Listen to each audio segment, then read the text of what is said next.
Tunnel boring machines, or TBMs for short, are irreplaceable in tunnel construction, especially in densely populated areas.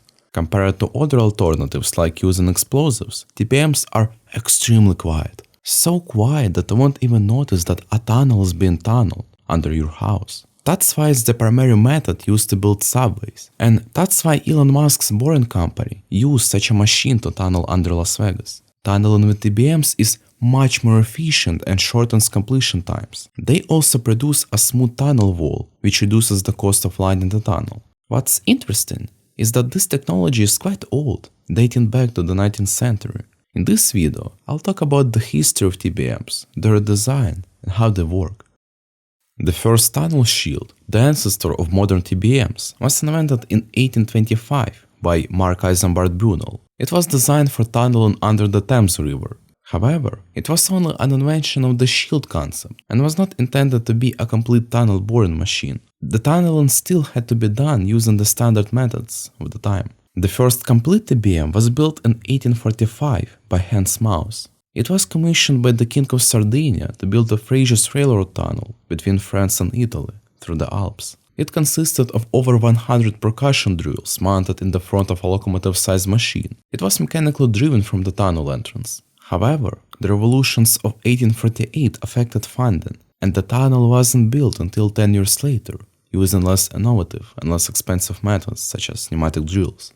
In the United States, the first TBM was built in 1853, intended for the construction of the Hoosick Tunnel in Massachusetts. Made of cast iron, it was known as Wilson's patented stone cutting machine, but it drilled only 3 meters, which is about 4 average steps, before breaking down.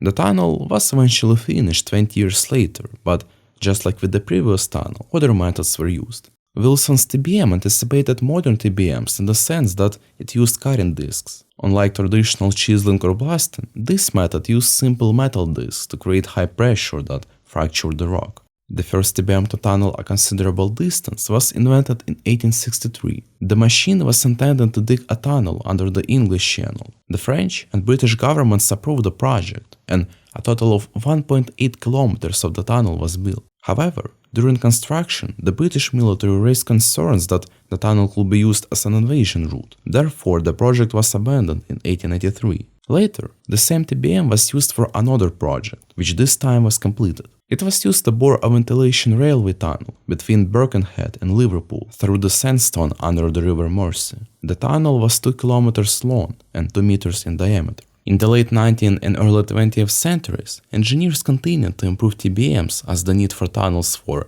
railroads, subways, sewers, water supply, etc. was growing. TBMs with rotating grids of drills or hammers were patented. TBMs resembling giant saws were proposed. However, these TBMs proved to be expensive, bulky, and incapable of excavating hard rock. Therefore, interest in TBMs declined. However, TBM development continued in potash and coal mines, where the rocks were softer.